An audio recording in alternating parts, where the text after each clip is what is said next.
YouTubers, and welcome to another Throwback Thursday review. In today's review I'm taking a look at the flight control TARDIS that was released in 2007, just as Series 3 was airing on our screens.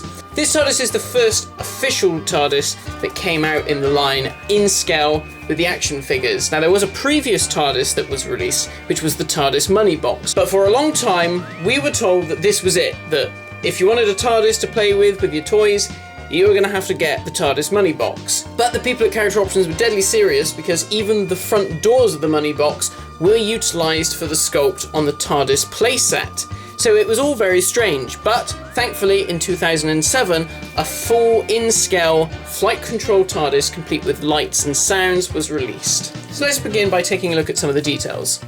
So first off, you can see we have this really nice wood grain effect, just like the prop. Now of course real police boxes were made of concrete, but for some reason when they brought the series back they thought they'd go for wood. The toy is moulded in a dark blue plastic with a black wash over the top to help accent the wood grain effect and also to add further weathering details. There are additional details such as the yell lock, which has also been painted gold, the two handles, one larger and one smaller, on either door, painted a dark silver. We also have the famous door sign, which has the correct text, and the door sign on the front of the TARDIS opens up like so to reveal the telephone within.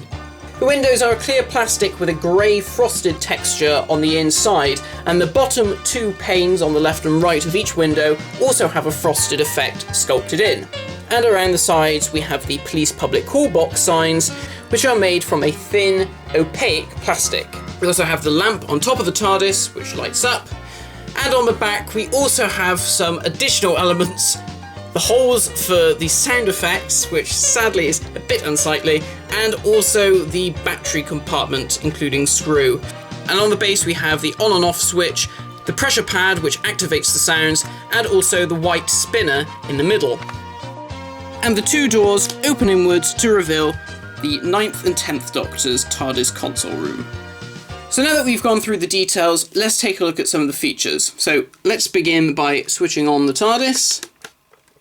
So once you do that, as you can see, the lights are now on. If I just shield it from the light, I will turn the lights off in a minute to show you the lights better.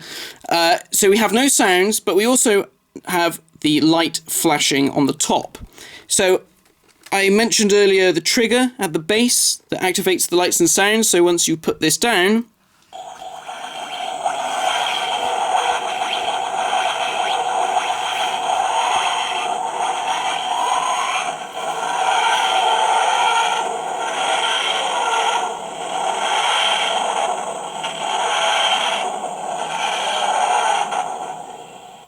we have the TARDIS materialization sound. The lamp begins to flash, and then once the sound finishes, the lamp stops flashing, just like in the series. So if I just switch the lights off, just to give you a better look at how the lights look, as you can see we've got the signs, they all light up. First time we've ever had this on a toy, and all the windows light up as well, and of course the lamp lights up. So it looks incredible when you have all the lights illuminated in this dark light. So we have the long materialization sound when we put the TARDIS down. So there are a few different sounds, and it's really a bit of a lucky dip depending on how you move the TARDIS. So we've had the long one. Let's see what we can get from lifting the TARDIS.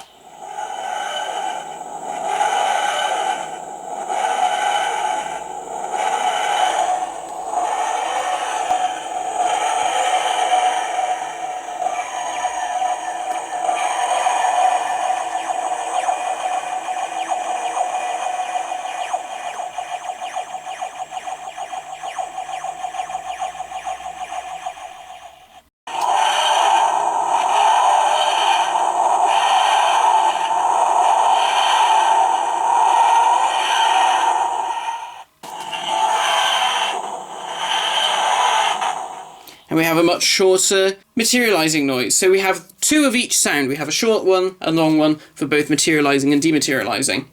As well as that, we also have this additional feature of the doors opening. And we have the interior ambient sound of the TARDIS console room, just like it was in the 2005 series, all the way through Rusty Davies' era. We also have the lights inside. We have one central light, which illuminates the main portion of the console room. And we also have two smaller lights just above the windows, which helps to illuminate the windows. Now this interior backdrop, as you can see, moves all the way around to give us a sense of false perspective of the inside of the console room. And we also have at the bottom the tiled floor of the console ramp, including the two missing tiles, and the doors themselves are spring-loaded, so once you open them, they click open and remain open. Then to close them again, you simply close this one, because this door always needs to be shut first, and then at the base we have the two tiles, which act as a button, which releases the spring mechanism and closes the TARDIS door. And then finally, we have an additional sound effect. So if we pick this up again, and if we turn our attention to the spinner at the bottom, so the idea is you put your finger in the spinner and you hold the TARDIS lamp,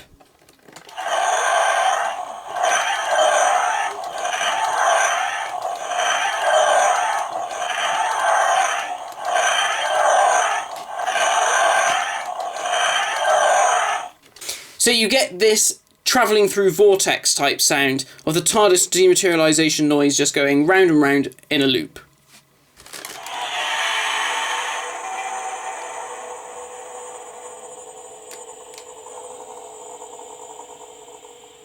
And if you pick up the TARDIS incredibly quickly, you get this loud whoosh of the TARDIS dematerialisation sound along with another sound effect. So that's it for all the features of the TARDIS.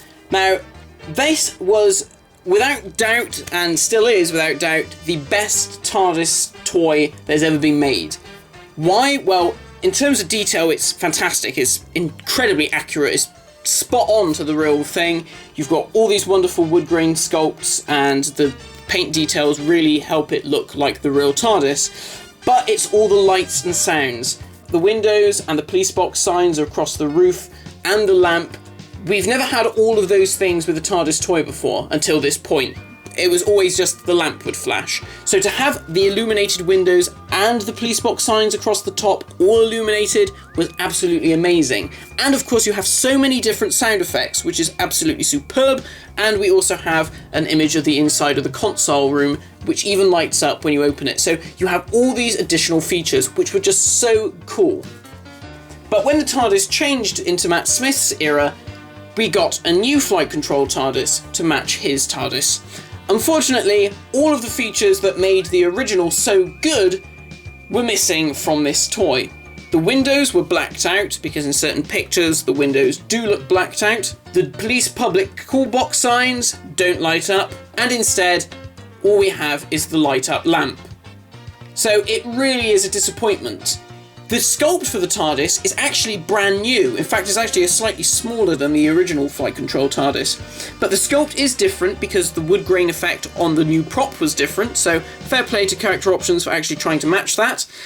We also have the St. John ambulance sign. The police telephone box sign is different because it now says officers and cars respond to all calls, and it's nice and clean. It's not rusty and scratched like on the Russell T Davies version.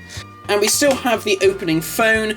And of course the interior picture is different because we have this picture of Matt Smith's TARDIS. And this TARDIS would also get re-released again the same year as part of the Christmas Carol set. And with this we then return back to the clear windows, which I much prefer because I think they look more like real windows than the blacked out ones. Again, they didn't illuminate. Again, the police box signs on the roof didn't illuminate. And this time, not even the lamp illuminated. So we had lost everything with this other release. So it was a real shame to see how everything was beginning to fall apart, and what we got for a TARDIS that was originally £15, an incredible price for a TARDIS with all these sounds and lights and everything, we then got half as much, which was a real shame.